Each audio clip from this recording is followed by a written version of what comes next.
So this is something that might absolutely blow your mind, but video games are enjoyed by people of all genders. I know, crazy, right? It's no secret that video games were initially marketed specifically to boys, because everything has to be segregated by gender for some reason and it starts at a young age, and because boys were the target demographic and marketers couldn't imagine anyone outside of that playing them because unknown quantities terrify them, early video game player characters were either male or masc-leaning, or at the very least very clearly not feminine. But as time passed and companies warmed up to the idea that women and girls also had money they could be spending on their products, developers began to make games with that audience in mind. But much like the toy aisles, there was a very clear delineation between what was considered a girl game and what was considered a boy game. And I really don't think I need to go into the specifics of what these games looked like, because everyone has seen the games made with the specific intention of being marketed to girls that kind of really not subtle about it. Of course, a game being made quote-unquote for boys didn't stop them from having female characters in them, they just tended to have minor roles, usually as victims or damsels to be rescued. So, you know, the more things change, the more they stay the same. Things did change, however, when developers realised that the games they made could potentially appeal to both men and women by making playable female characters, and this is where Lara Croft comes in. Now, Tomb Raider was not the first time a game had a playable female character. Neither is Metroid, for those who are currently typing up that in the comments. No, the first time was most likely Billy Sue from the Atari game Wabbit, but nobody has ever heard of that game and nobody cares about it because it was a garbage game for a garbage system. And even if Metroid was the first game to have a playable female character, Samus's gender reveal was a twist. It was a big reveal at the time because her true gender had been purposefully obscured to impact the assumedly male player at the end of the game when they realized that they'd been playing a girl the whole time. Lara, meanwhile, was very obviously a woman from the start, and she stood out in the field of video game protagonists thanks to the undeniable presence of her standout features, her assets, and her well-rounded personality. Her boobs, I'm talking about her boobs. And there's nothing wrong with her boobs, I'm sure they're absolutely lovely for all you people who enjoy such things, but Lara's design, as well as how she's framed, is emblematic of an issue that came about in the early days of video games, and has only really gotten more noticeable as the medium has evolved over time. Mainly, the presence of an emotional distance between the player and the character, a sense of voyeurism to playing her games that the publishers really leaned into as she became more popular, until Lara kind of stopped being remembered or even treated as a character, and began to be seen and treated as a receptacle for male desire. And this is an issue that has simultaneously gotten better and worse. One of these days I'll write an intro that doesn't take me a full page to get to the point. We're talking about the male gaze and how the gaming industry is built around serving it today. Also, there's a good chance this video will be deemed non-advertiser friendly, so if this topic resonates with you, please consider pledging to my Patreon and supporting me there. It would really help me out. Part 1. Understanding the basics. I should probably start by defining a couple of things, but before that, allow me to set your mind at ease. While I will be talking about the male gaze and sexualization, the point of this video is not that sexualization is inherently bad or that we shouldn't have sexy characters or anything like that. I find that line of thinking both unproductive and honestly quite boring. No, I'm far more interested in the how, the why, and the effect it has. Since going down a list of low-hanging fruit like Mortal Kombat and just complaining about their costume designs would bore me to tears, and probably you, and plenty of other people have done that already anyway. Also, I am but one NB with one lived experience, and the male gaze is a very big thing that affects all forms of media and all kinds of people, so I cannot possibly cover everything, nor would I want to try. So while I'll be specifically focusing on its integration into gaming, I'd really like to recommend Khadija Mbowe's video on internalizing the male gaze, because they talk about it more on a societal and individual level, and also the video is just really good. I'll link to it down below, so please give it a look and tell them hi for me. Okay? Okay. So, what is the male gaze anyway? Simply put, the male gaze is the act of depicting women in media from a presumed masculine and heterosexual perspective that presents and represents female and feminine presenting characters as being objects for the enjoyment of the presumed heterosexual male audience. This most often comes in the form of sexual objectification, but it can come in other forms too. The term was coined by feminist film theorist Laura Mulvey in her 1975 essay Visual Pleasure in Narrative Cinema, and has only become a more relevant topic as media continues to evolve and change over the years.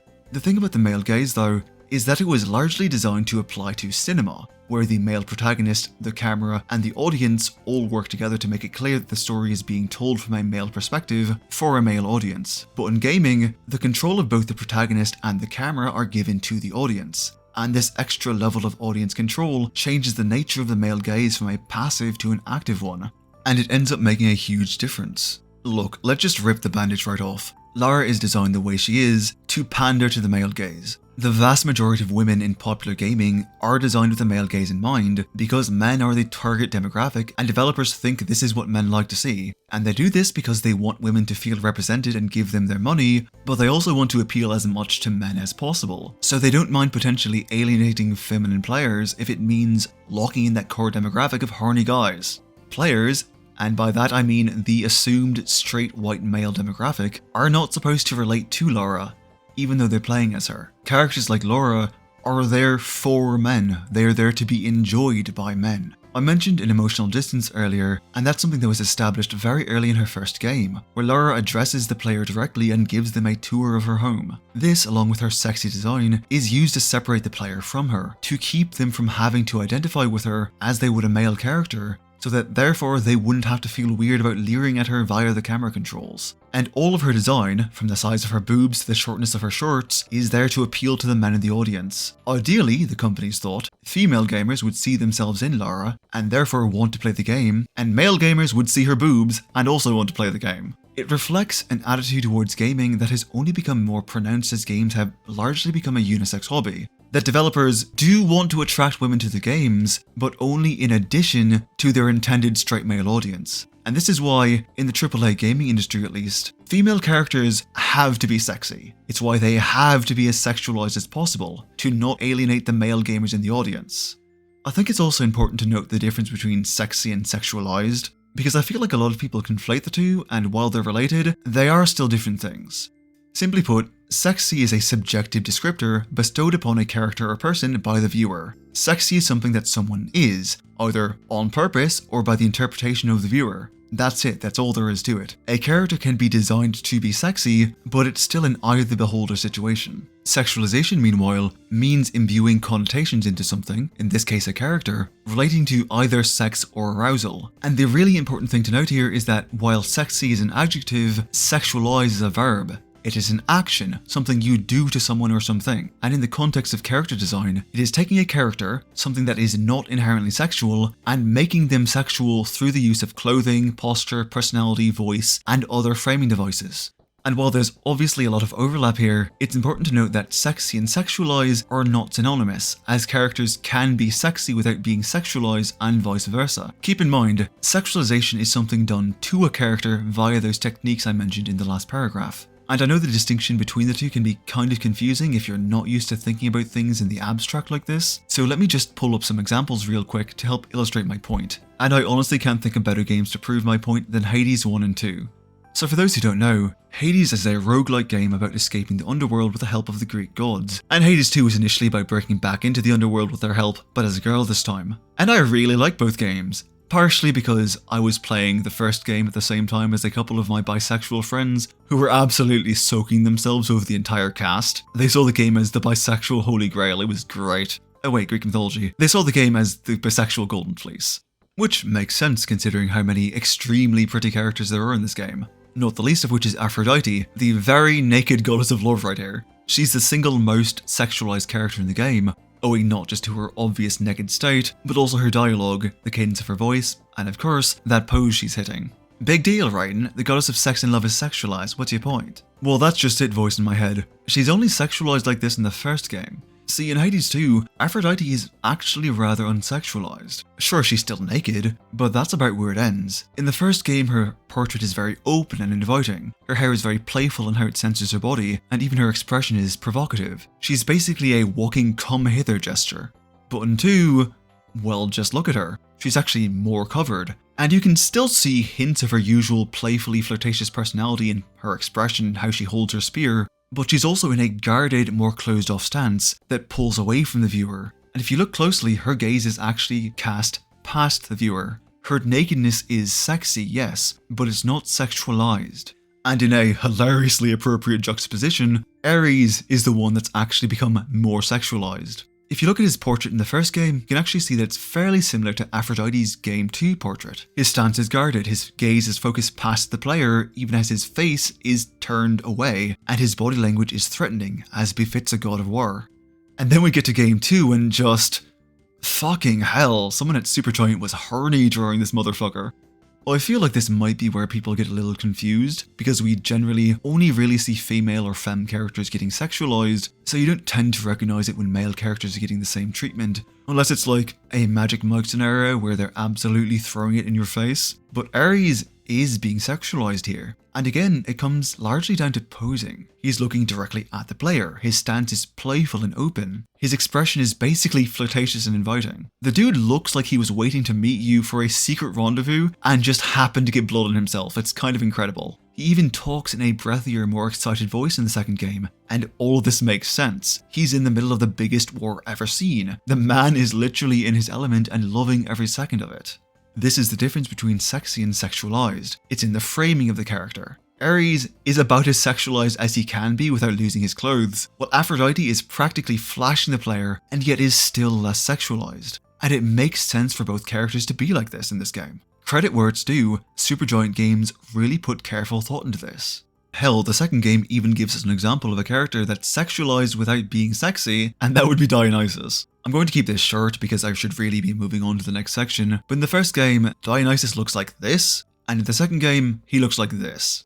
I don't think it's a controversial take to say he was sexier in the first game. Hell, when Game 2's Olympus update dropped and we actually got to see him for the first time since the start of Early Access, a lot of people were whining that he wasn't sexy anymore, which is kind of the point. Dude's spending the game partying to distract himself from the conflict and hiding in the cups from his family. He is objectively miserable, and that's reflected in his portrait, and no amount of leopard print bulge on display can change that. Okay, moving on. Part 2. Sexualization done right, wrong, and the effect it has. So it's right about now that I'd expect someone to pop up and accuse me of just not looking sexy characters, or of just being against sexualizing female characters in the first place, neither of which is true. The more astute viewer may also note that, of the three characters I used to talk about the difference between sexualized and sexy, none of them were made to pander to the male gaze. And if that's you, then well done, have a cookie. There are a couple of reasons for this. The first is that, as I said, I felt it was important to demonstrate the difference between the terms. And the second reason is that I thought it similarly important to note the difference between a character being sexualized and a character being subjected to the male gaze. And I do think this is an important distinction, because characters get sexualized a lot in media, but the way they're sexualized, as well as the effect it has, is what ultimately ends up being important. While there's definitely nuance involved, it's actually fairly easy to tell when a character is being subjected to the male gaze, as it involves a certain degree of objectification. And the thing is, being subjected to the male gaze doesn't necessarily ruin a character, but it does tend to start a character somewhat on the back foot, as those that have been tend to have to work harder to prove themselves. And that's before you take into consideration the effect that objectification has. Setting aside the latter part for a moment, I think a good example of the former would be Bayonetta, one of the most ridiculously sexualized characters in the history of gaming. From the way she talks, the way she walks, the way she fights and dresses, to the way that the intros in each of the main three games strip her down by cutting her out of her clothes while she moans like she's on the verge of orgasm.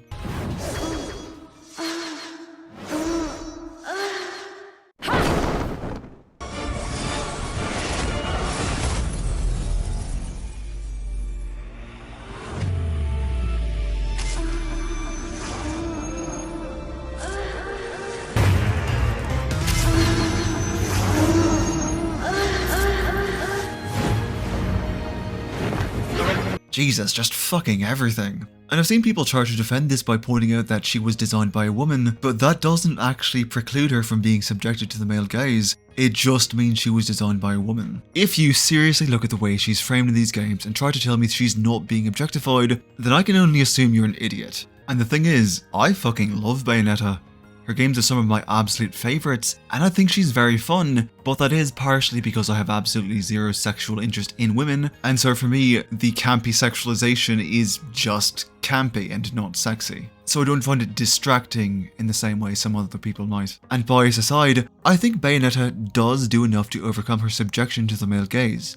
As I said, she's a very fun character in some very fun games, and the sexiness of all is so deliberately camp, and Bayonetta is so in control of it and owning it, that I feel like it effectively ends up balancing out. But you can definitely see how some people would end up uncomfortable with this, yeah? The main character is essentially the universe's deadliest stripper, and the camera goes out of its way to focus on her body in a lot of very, well, there's no other way to put it, a very pornographic way. And if you're someone who's made uncomfortable by that, I really cannot blame you at all. She's not the worst off by any means, but I think she serves as a very good example of the more extreme end of the male gaze being applied. Because in terms of voyeuristic camera work, these games are the undisputed masters of the craft.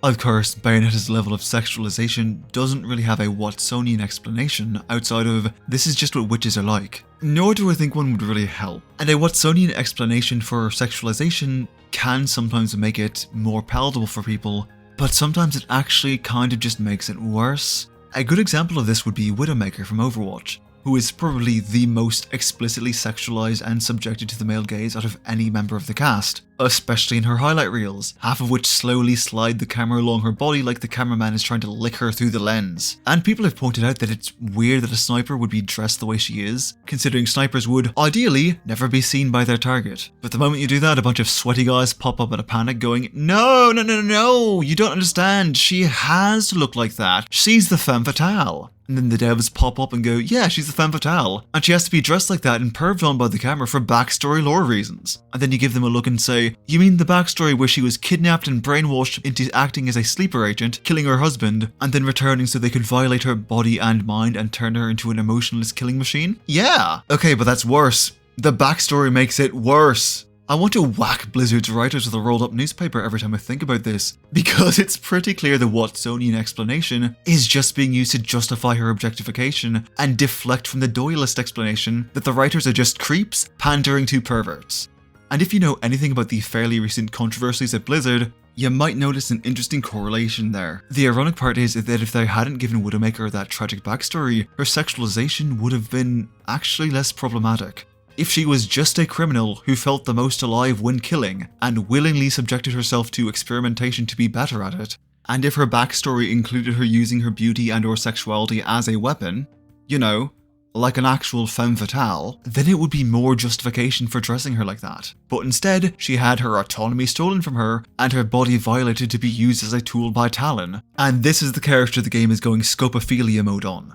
This tends to be the issue with creators trying to justify the use of the male gaze. It doesn't really matter how well written a character is, or how much you justify it in their backstory. If the framing overrides the writing, or the writing makes it worse, or even just plain doesn't make sense, then all you've done is throw up weak justifications that aren't fooling anyone who isn't already desperately looking for them. If you really want a good example of how much framing can override writing, then the best example in the world is actually Michaela, Megan Fox's character from the first Michael Bay Transformers movie. If you're not seeing the actual scene right now, it is because of copyright bullshit, but if you've ever seen the movie, well, first of all, I'm sorry and I hope you're recovering well. But secondly, Michaela is actually very interesting because if you actually listen to her dialogue, then it's revealed that she's very good with cars, to the point that she's better with them and knows more about them than any male member of the cast. But most people don't actually remember that, or never realised it in the first place, because both the camera and fuckhead Sam are busy perving on her in every scene.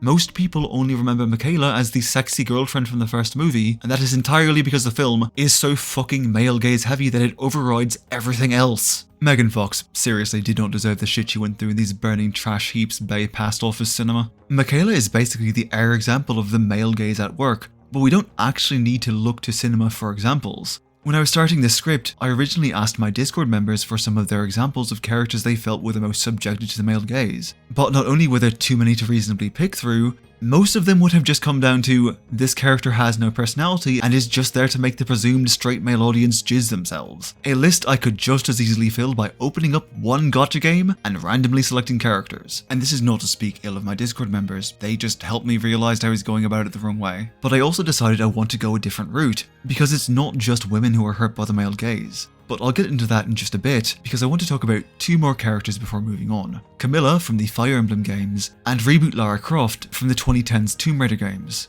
The former because she's a good example of a character that hasn't been absolutely ruined by rampant sexualization, and Lara because she represents a different form of pandering to the male gaze. As we saw with Michaela, one of the problems presented by the male gaze is that it tends to override audience perception of a character, and I think Camilla is the perfect example of exactly how bad this can get. In fact, let me play you her introduction because I think it speaks for itself.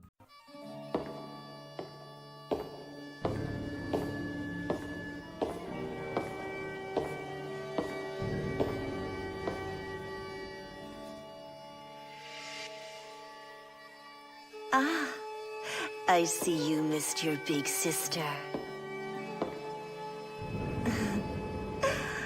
You're so cute. This might be the most upfront Fate is with it, but this scene is basically a microcosm of the entire problem with Camilla's character. And yes, the incest vibes are entirely in line with her characterization in-game as well. Camilla is the Fire Emblem fanservice character, and the problem is that if you take away all of the rampant sexualization and fetishization, and there is a lot of it surrounding her in the series, she's actually a very interesting character that explores sibling enmeshment and the effects of long-term psychological distress caused by abusive parents, and being forced to take on a parental role for her siblings. But it is buried under a mountain of fetishistic writing and camera work, to the point that most people don't even realize that she is more than just the big titty combination mommy and sister complex. When Fates was first announced, a common sentiment from certain people was, I choose Nora for boobs. There are a lot of Fire Emblem fans, myself included, who just do not like her because of how blatantly and fetishistically sexualized she is. And it certainly doesn't help that she's the character Insys keeps rolling out for fanservice again and again and again and again and again, to the point that in their gacha game Fire Emblem Heroes, her swimsuit alt is ironically one of the least sexualized. As I said, there's an actually interesting character in here, but you have to dig through frankly uncomfortable levels of pornographic treatment to find it. Camilla was just really done dirty by Fate's writing. Well no, Fate's was just a fucking bad game all around really. I have no idea why anyone liked it. Finally we have Reboot Lara Croft, who is actually fairly interesting to talk about, but only in that she represents a rare case of a female character being subjected to the male gaze without being sexualized. Well, without being explicitly sexualized anyway. Her death scenes get downright fetishistic. See, one of the big problems with the male gaze is that it creates a sense of emotional distance and personal separation from the characters on screen via objectification. And while this is most often used for titillation, it isn't always. And the problem with Reboot Lara Croft, and by that I mean the biggest problem of many, is that in the first game to an egregious degree and the two follow-ups to a lesser extent, she isn't allowed her own agency. Nothing that happens to Lara in the first game is the result of her own choices. The universe just decides to make her its chew toy for the day and the world just continually kicks the shit out of her. She's basically just a victim you cart from catastrophe to catastrophe, with no characterization or point to it besides, don't you feel bad for the poor girl? And this is entirely intentional. The game's director has gone on record to say that the intention isn't for the player to relate to her in any way, it's to make you want to protect her. You start to root for her in a way that you might not root for a male character, he said. And the thing is, this is still a character being subjected to the male gaze. Lara is denied real characterization and the player is intentionally denied the ability to relate to her to appeal to the presumed male audience's desire to feel like a protector. Lara doesn't get to have a moment where she's strong or in control because that's reserved for you, dear player, so that you can feel like the big strong man protecting the helpless girl. It's still objectification, but designed to appeal to the ego rather than the sex drive. And the effect of this is that the player cannot identify with her, and she's made almost entirely superfluous in her own game because her choices and desires mean nothing and make no impact, and it's all for the sake of making her seem more helpless and in need of your rescue.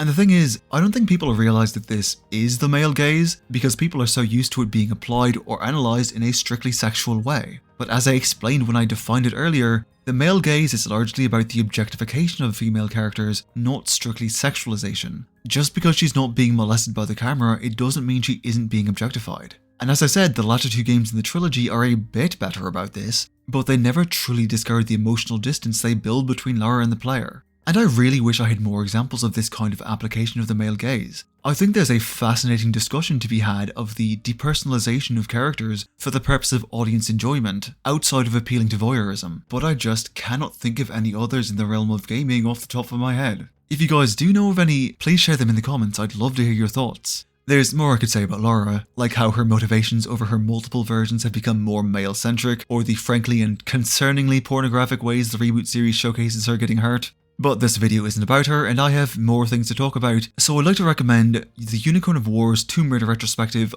Whomst is Lara Croft, if you'd like to know more about her history and how she's changed over the years. I'll link to it down below, it's a really good video. But as you can probably see now, the male gaze has a serious detrimental effect on female characters, and it can have a rather negative effect on women and femme-presenting people as well. It can turn them off the game as a whole, it can make them self-conscious and uncomfortable. Hell, it makes me uncomfortable to watch a character be stripped of their agency and get reduced, even if briefly, to a prop for fan service. But the thing is, the male gaze goes beyond just what we've talked about.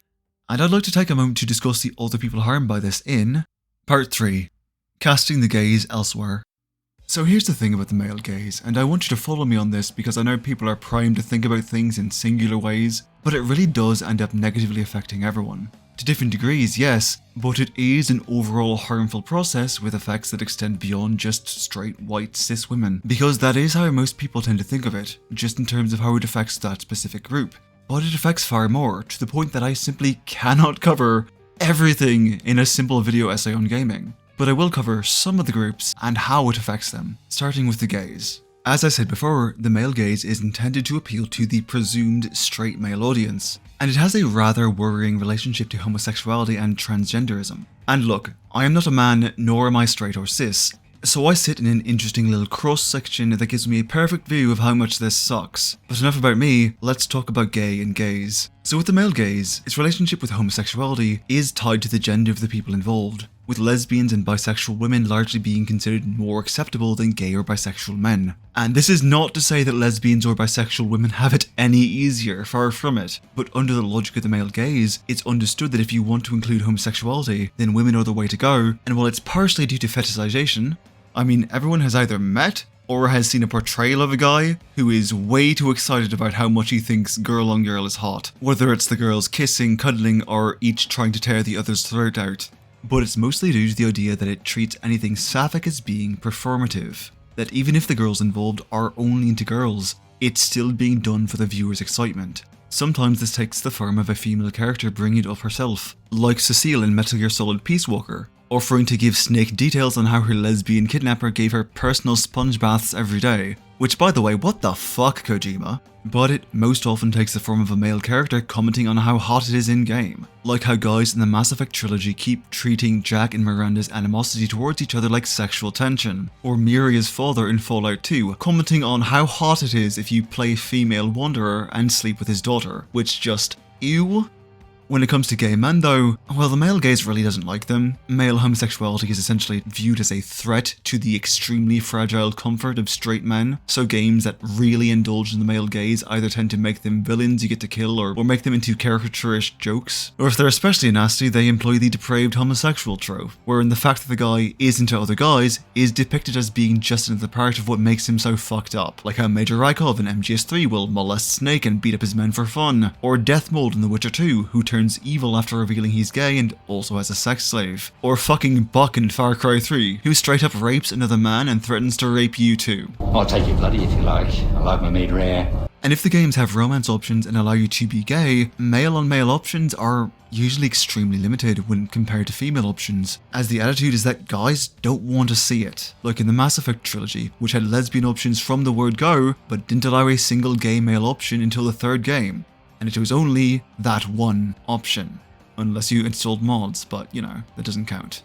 Or how Fire Emblem Three Houses lets a femme Byleth pair up with several different girls, but male Byleth only had Linhardt until the DLC dropped and gave you 2 more. One of which was another murder fixation psychopath. Ah, well, do they know it's Christmas time. I think I've made my point with this. Generally speaking, the best a gay player can hope for in terms of depiction in these games is either being uncomfortably fetishized or being made into a joke, which really isn't great. And this is without touching on bisexuality, which is its own can of worms for its own video, which is actually coming after this one, so I look forward to that later this month. Next we have trans and non-binary people, which is somewhat difficult to talk about. Not because the subject matter is exceptionally uncomfortable, but because there kind of isn't much to talk about for video games. This is in large part due to the fact that actually transgender and or non-binary characters are relatively few and far between.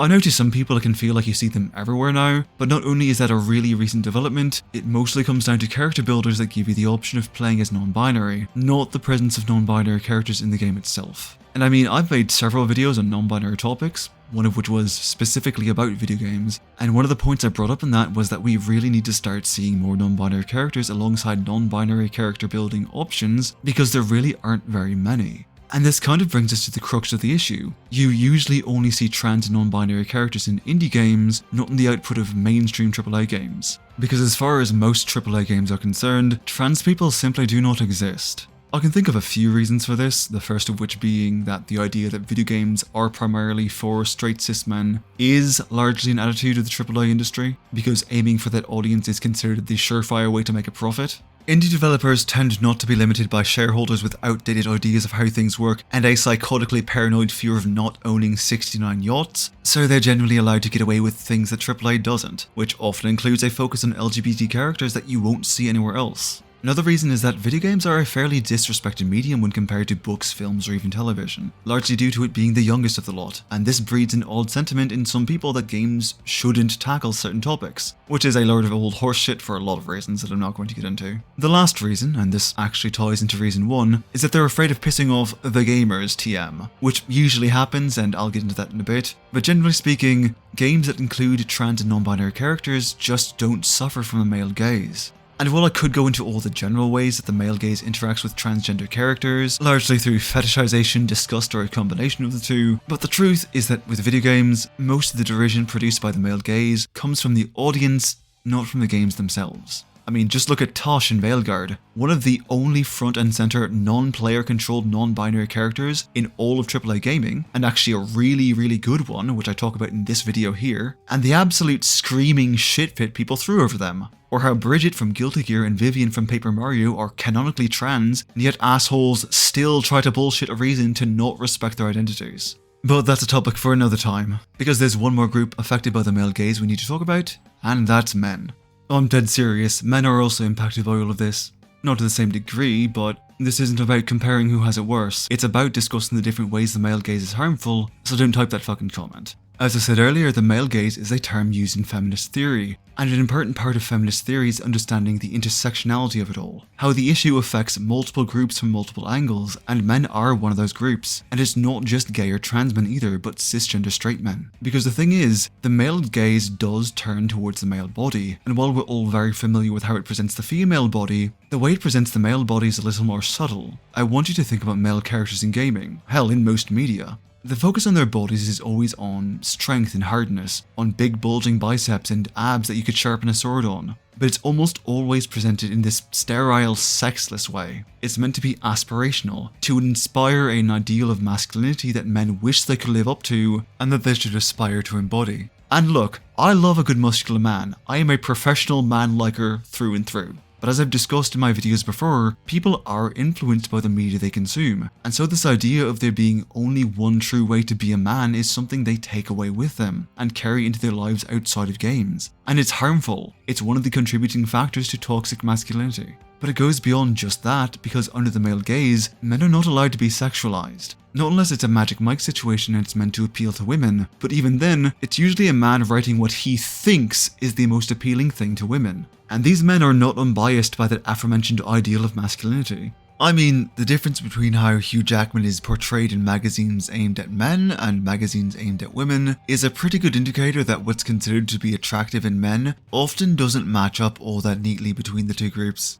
And you might point to Dante from Devil May Cry or Mauga from Overwatch or that recent Iron Fist skin from Marvel Rivals people were arguing about, or, I don't know, any of the male swimsuit alts in gacha games like Fire Emblem Heroes to try to refute my claim, but these characters A, aren't being sexualized, they're just showing skin, which you might personally find sexy, but they are not being sexualized by the game the same way female characters are, and B, we all know that, due to the way society sexualizes men and women differently, showing the same amount of skin in the same areas is not the same in the least. Male characters just aren't allowed to be sexualized under the male gaze, and the reason is homophobia.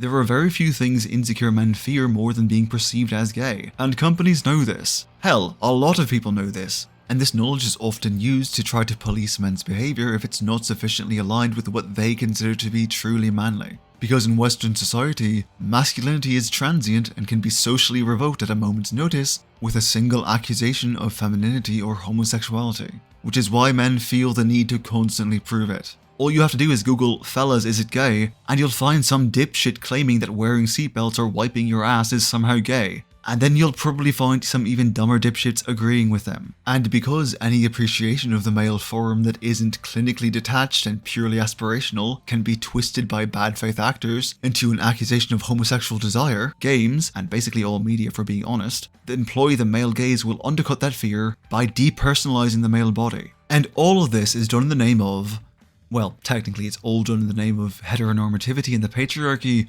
but it's allegedly for the sake of improving the experience for the average man. And the twist is, it doesn't even do that. I don't know if you've noticed, but I keep using the phrase presumed straight male audience, and that isn't just because people other than straight men enjoy gaming, but because the male gaze presumes a certain type of man. It presumes a man who isn't just on board with male gaze, but who has been conditioned into seeing it as the best/only way to observe media. And not to be not all straight guys about this, but it really isn't all straight guys. I feel like this is something that a lot of people tend to forget, but the male gaze presumes that all men are a monolith, that they all want to see the exact same thing, and that simply isn't true. There are plenty of straight men who, despite being the target audience, do object to the male gaze. They're also uncomfortable with how women are over-sexualized and objectified, and they have nothing against seeing gay or trans characters, and actually wouldn't mind seeing even more of them or getting to play one. And there are plenty of men who would actually really like to have their characters be sexualized or see bodies like theirs sexualized as well. Because while it's absolutely true that masculine bodies are nowhere near as hyper-scrutinized as feminine ones by society, they also tend to go unappreciated. And that's a real shame, because while nobody enjoys being objectified, everyone enjoys feeling attractive, beautiful, and desirable, because it feels good. I think there are a lot of men who would appreciate seeing the male body treated as a beautiful thing as well, and who would appreciate being allowed to feel like that in the games they play. The male gaze is a tool of patriarchy, and the patriarchy deems there to be only one proper way to be a man, and only one proper way to be a woman, and to fall outside of those specific parameters is to be a failure deserving of punishment.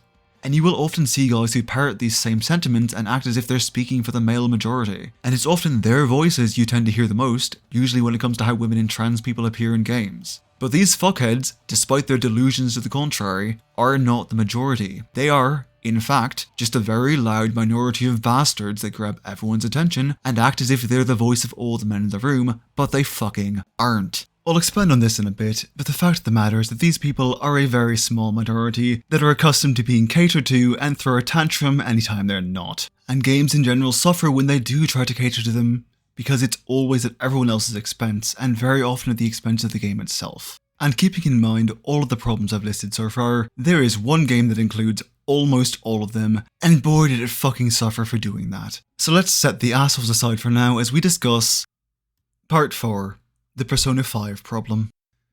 Now, before any coping fansims accuse me of just not liking this game, I'm actually on record as really enjoying Persona 5. It's the only game in the series I've played all the way through, and multiple times at that. In fact, recently I was playing Metaphor ReFantazio for the first time, and it made me want to replay Persona 5, so I was playing the two games in parallel, Metaphor on PC and P5 Royal on console. And it is because of this very recent playthrough of the game that I can say with absolute authority that the game really suffers from not just including the male gaze, but fucking binging on it like a crack addict left to guard the warehouse supply. And what makes this a problem is that the main theme of the game is that the corrupt in power will always use their authority to take advantage of the weak, vulnerable and marginalized and need to be stopped. And whenever the game indulges in the male gaze, it is undercutting that theme by making the player the one taking advantage. Or in some cases, making the player the one othering the marginalized group. I think one of the biggest issues in the game is the way Ann is forced to agree to model nude for use case so they can continue to investigate Madarame, which is fucking gross in isolation, but is made so much fucking worse by the fact that Kamoshida sexually exploiting Shiho was the entire reason Ann joined the Phantom Thieves in the first place, as well as the moment that made them all decide that they absolutely had to go through with a change of heart. The game uses the threat of sexual coercion as the moral event horizon for multiple characters, and each time they're rightfully depicted as being the scummiest pieces of shit alive. Because sexual coercion isn't just a crime, it's morally, ethically, spiritually, undeniably, and reliably wrong. Oh, but I guess it's fucking okay if you do it, because you're the protagonist. And do not be mistaken, this is absolutely sexual coercion, made all the worse by the way that Ann's feelings on the matter are completely disregarded by the men around her, and her very real distress at the idea of her naked body being put on display being treated like it's a fucking joke. And yeah, Ann's terrible acting and the billion layers of clothes she wears is objectively funny, but it doesn't justify how she's treated in order to get there. It's gross and exploitative, and sends a rather disturbing message that some forms of sexual coercion or exploitation are okay. That it's okay when the right people do it for the right reason. Which is so fucking disgusting that I'm honestly surprised nobody in the writer's room raised their hand at one point to say, hang on, this is kind of fucked up. And you know, it would be really easy to fix this. There's a really simple change they could have implemented that would have made the entire thing just fine. Can you guess what it is? It's making the nude modeling Anne's idea.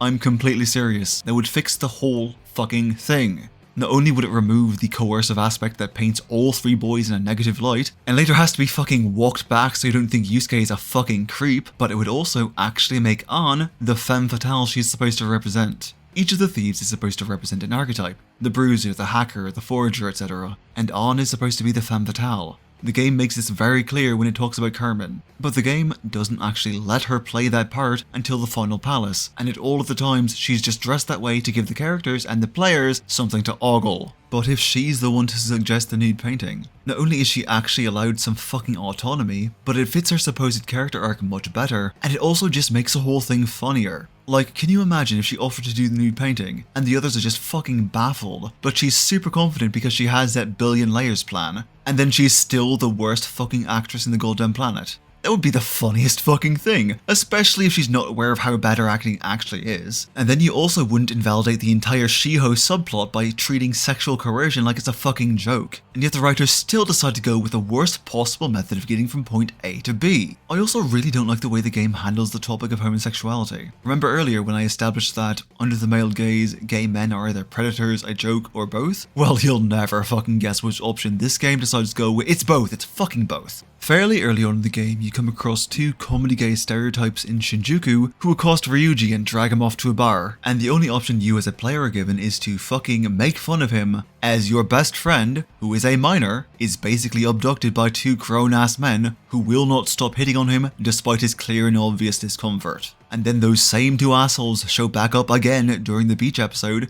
and threaten to strip you, which is just... Why the fuck are you like this, Atlas? I shouldn't have to explain why it's fucking disgusting to portray the only two gay characters in the entirety of your game as predatory pedophiles, nor should I have to explain why it's bad that the game makes a joke out of Ryuji's distress over getting sexually harassed. Oh, but it gets better because the game gives you even more chances to make homosexuality a joke. This game doesn't let you date any guys, even though people really fucking wanted to. And Atlas knows Persona fans want gay options. They've been begging for it for years, especially after they played the initial release of Persona 5 and so many people fell in love with Ryuji and his dynamic with the player. While in Royal, the game actually lets you say you like Ryuji, as a joke. As a joke you tell on stage to make a bunch of other guys laugh, because haha, can you imagine wanting to date a fucking boy?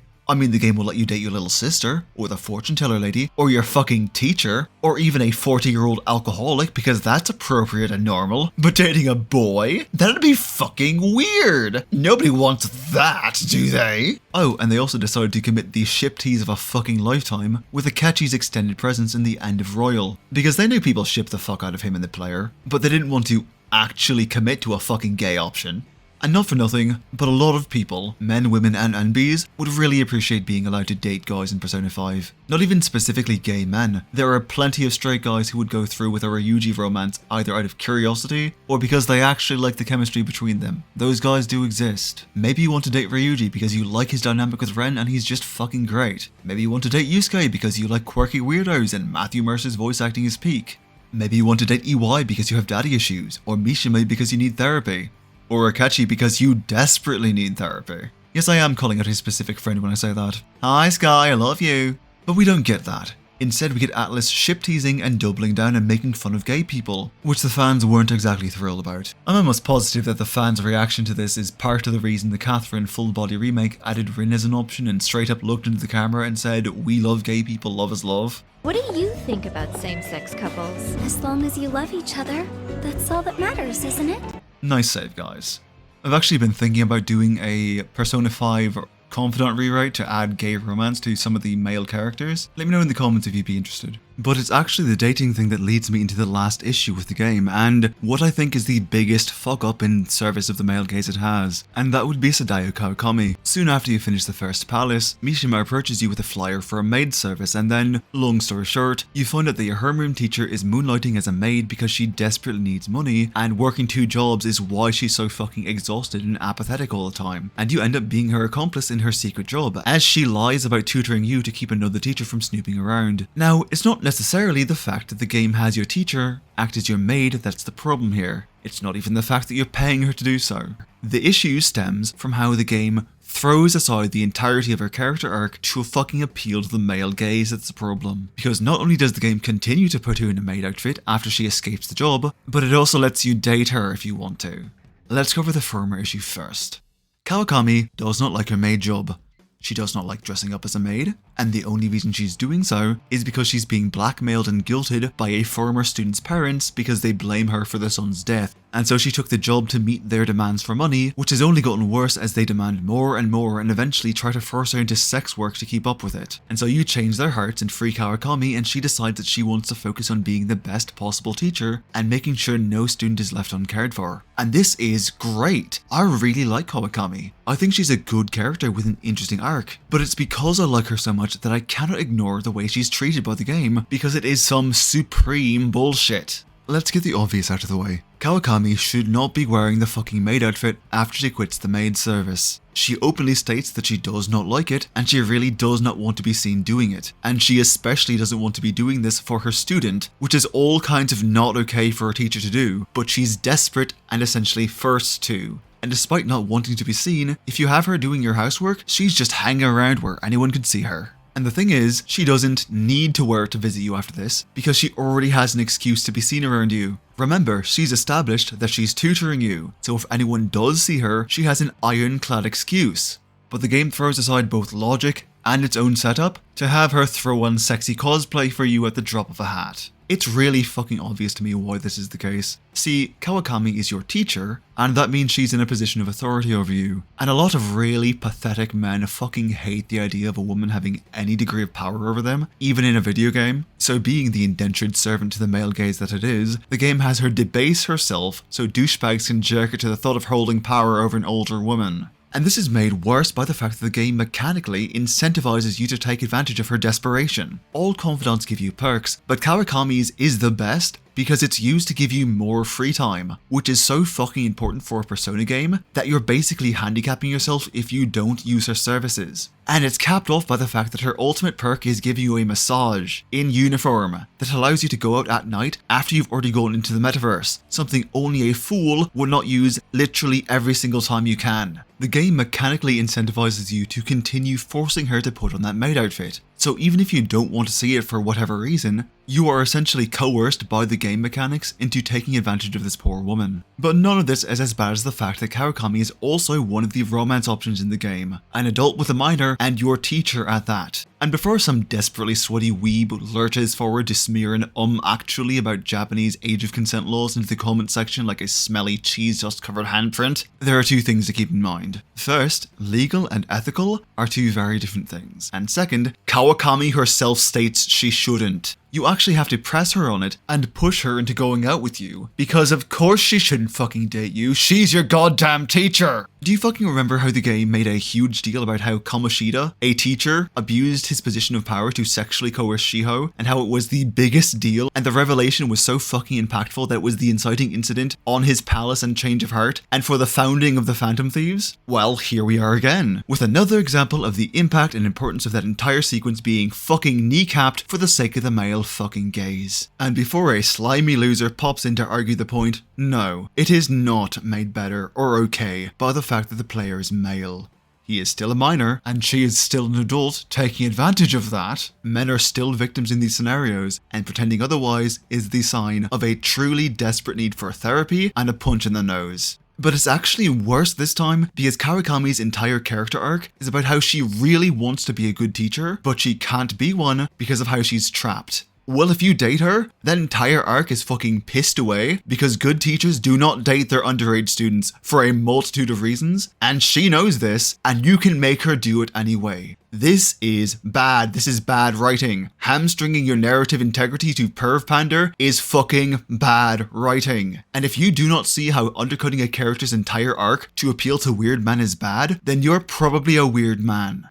Look, I like Persona 5. I like the characters and the stories, and I enjoyed my replay of it. But you cannot look me in the eye after all of this and tell me it is not made weaker and worse by all the ways it strained itself to be as male-gazy as fucking possible. And it's so fucking stupid, because it did not need to be this way. 3 and 4 never had these kind of problems, or at least never to this insane degree, and I think the reason for that is that Persona 5 was meant to be the big one, the game that finally brought the series out of being a niche JRPG and into the AAA Super Club. And so all of these problems are only there because they thought it would help them appeal to the gamers more, and all of it made the story weaker. Atlas, you should be fucking ashamed for this. God!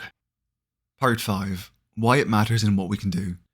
So why does any of this matter anyway? Why is it important to criticize the male gaze and understand how it appears and the effects it has? Aside from all the things I've mentioned already, I mean. Well, if you don't care about the effect it has on women and minority groups, there is another big reason. Gaming is currently the single biggest entertainment industry in the world. Despite being so much younger than other firms generally deemed more prestigious, it is both the most lucrative and expensive industry, and it's also the one I believe has the most potential due to its unique requirement of player involvement. You can tell more complex and dynamic stories because of the power of choice it grants the player, but it is also tragically held back by its insistence on clinging to the outdated notions of how gender and sexuality work and must be portrayed. I think I've explained enough how games can kneecap themselves in an attempt to force in ways to pander to the male gaze and thus weaken themselves overall, but it goes beyond just that because you're also limiting your audience when you do so. No game will ever be for everyone, and no game should try to be for everyone either. But games that languish in the male gaze isolate entire swathes of people from ever wanting to even try them. I know people who, no matter how good Persona 5 is, simply refuse to play it because of how it treats its female characters. Because all of that is simply too much for them to look past. And there are people who did play the game, but dropped it when its misogyny and blatant objectification became too much. And they probably won't even bother to give Persona 6 a try when it comes out, because they've lost the ability to trust Atlus to not do them dirty again. Because there's no real way to know if Atlus has learned their lesson, and a lot of people just don't trust companies once they cross a certain line. If you've done it before, you'll likely do it again. And the irony of it all is that games just don't need to do this. I mean, Overwatch might need to, but everyone knows that game is being kept on life support by Rule 34. But games don't need to keep making themselves lesser to appeal to the lowest common denominator, and it's usually better that they don't. As I said earlier, I was playing P5 and Metaphor in parallel, and something that really struck me was how much better Metaphor's entire presentation and story ended up being by not doing any of that. And you can actually see it as early as the first dungeon in both games. And in both games it has to do with the group's first female member awakening to her power. Let's watch Ons real quick. My, it's taken far too long. Tell me, who is going to avenge her? You don't. Forgiving him was never the option. Such is the scream of the other you that dwells within. I am thou art I.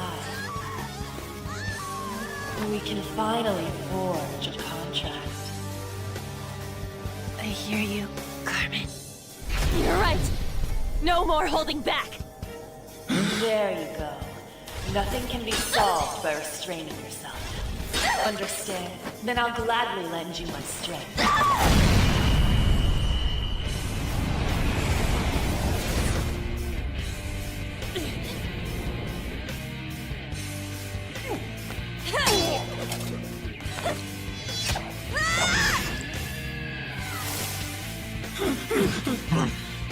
You know what? I'm not some cheap girl you can toy with, you scumbag. Bitch! You stole everything from Shiko. You destroyed her. Now it's your turn. I will rob you of everything! When Anna awakens to her persona, the camera drags along her body and focuses on her agony in a way unlike any other character in the game. And then it throws her in a skin-tight catsuit with a boob window that she gets supremely embarrassed by the moment the fight is over. Charming. Meanwhile, Metaphor has a similar awakening scene with Hulkenberg, and the difference is staggering. Take a look. Of course. This It's only just that you be the one to send me to him now. Get up! Fight! I'm sorry. Please forgive me. No! You have it wrong!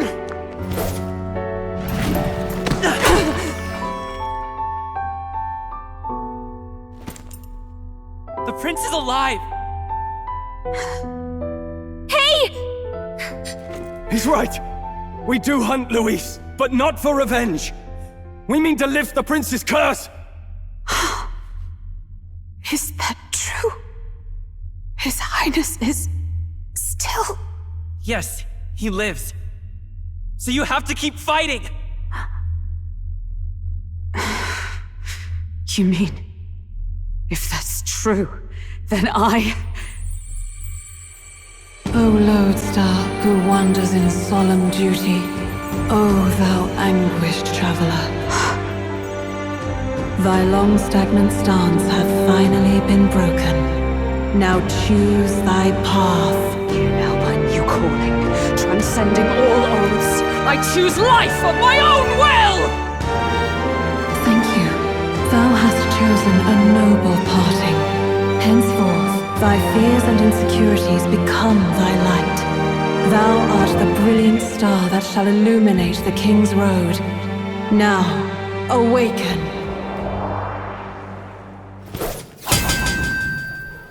My name is Iselin Pacelli Majal Hulkenberg. I am knight, I am commander, and last of the honor guards!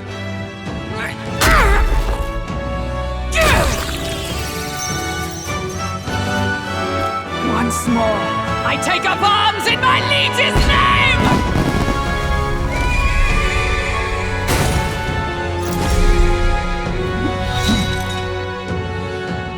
Alcest, I will see you freed. Do you see what I mean? Hulkenberg is also put in a vulnerable situation and in a state of despair before being snapped out of it, but the game doesn't take the chance to sexualize her. And yeah, she has a sexy body and wears heels, but nobody in this game is dressed like they want to survive a fight, except maybe Heisme, and none of the female characters are ever framed as if they're objects of desire instead of characters. Atlas brought their A game for metaphor in all forms, and that includes writers that actually respect their characters. And more games, really fucking good games, are eschewing the male gaze to just focus on being good. And these are often games with beautiful and sexy characters, but they're characters that aren't treated as if they only exist for your viewing pleasure. Take Clair Obscur for instance, probably the best game to come out this year and an absolute masterpiece in every way, shape and form, and also a game with 3 absolutely lovely and phenomenal female leads in the form of Maëlle, Ciel and Lune. But the game doesn't sexualize Maëlle at all, because she's fucking 16 and that would be disgusting, but it does allow you to romantically pursue either Lune or Ciel. And you can even unlock a swimsuit outfit for both of the characters. All of the characters, actually, and you can even make them fight in them.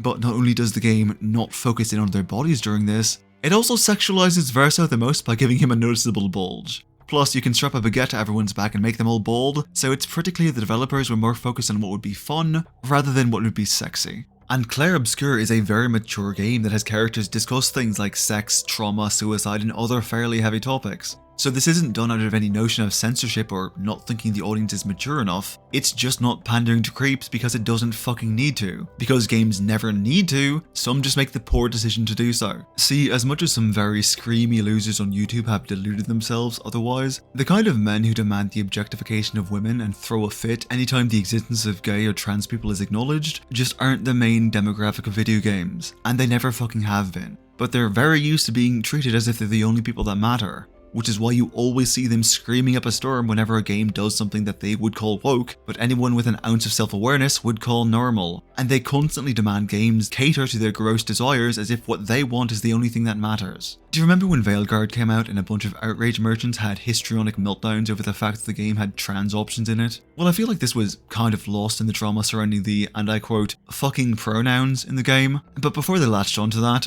they were going off about how the game wouldn't let you play a beautiful woman, and then proceeded to make the ugliest fucking Kunari character they could, as if it somehow proved their point. Well, their actual problem with the game wasn't that you couldn't make a beautiful female or femme-presenting character, it was that you were allowed not to. Their actual problem was that the game didn't treat its female characters as pin-up dolls first, and characters an extremely distant second. It's not that you can't make a beautiful character, it's that you can not. As I've discussed in this video, it's entirely possible to make female characters that don't cater to the male gaze. It's entirely possible to write women who don't exist just for some random guy's sexual satisfaction, and the very idea that someone might make characters not specifically designed to cater to them is just too much to take. And you know, I do kind of get it. If I spent my life being treated as the only specialist and most important boy in the whole wide world by entertainment media, I might also develop the gaming equivalent to only child syndrome. But these guys are not the biggest audience for games, nor do they represent men as a whole. They're just the loudest, so you tend to hear them the most, and developers tended to listen to them for the longest time. But going to these losers for guidance on how to make a good game is like going to TikTok for dating advice. The odds are astronomically high that you'll only find toxic bullshit that makes everything worse. And a lot of creators have started to wise up to the notion that maybe they shouldn't be seeking validation from the kind of man who causes every woman in a room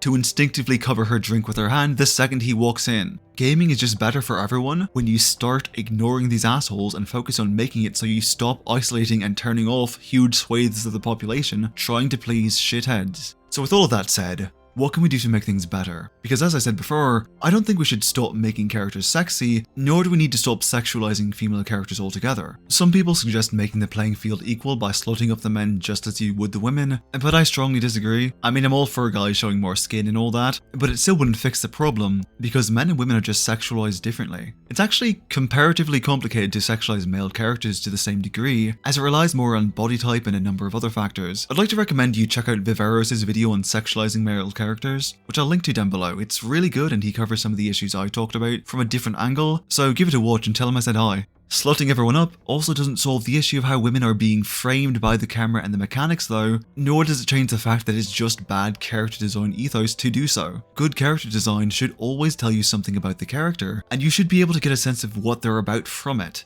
And dressing everyone in similar levels of showiness is both boring and lazy, since you're sacrificing characterization for sex appeal. It also doesn't address the issue of how you properly sexualize non-binary people, since our relationship to our bodies and our genders is complicated and sexualization is almost exclusively done through a physical lens, but that's really a topic for another day. Honestly, I think the only thing that can really be done is to have people start thinking critically about what they're doing, about how the way they write, portray, and show off a character will come off. I think a lot of examples of the male gaze are caused by people just not thinking things through and doing something because that's how it's always been done. And creators really need to start questioning these things more. Apply critical thinking skills, get a second, unbiased opinion on how a character might come across, utilize sensitivity readers, put in the extra work of making sure that what you're making is as thought out and intentional as possible, because it really does make all the difference. You're never going to make something perfect or beyond criticism, but learning from that is how you grow as a creator, and how a medium grows as well. I love video games. I love what this media has given the world and what it still can give us. It's a creative medium with truly unlimited potential. And part of reaching that potential is looking at things the way they are and asking why, and taking the things that drag us down or hold us back and letting them go. We do not need the male gaze, and it's time to set it aside and move on unburdened.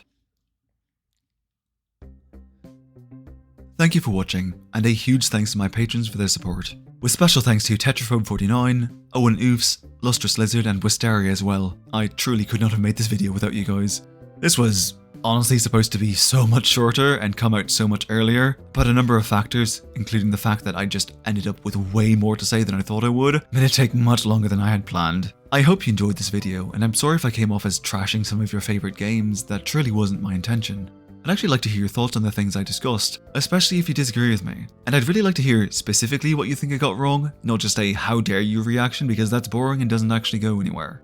Happy Pride, by the way. I've got a new representation video coming up soon, so keep an eye out for that if you've enjoyed my work on those in the past. Anyway, I've got to take a rest because I'm finishing writing this at 4 AM, so I hope you all have a lovely day and I'll see you in the next video. Bye.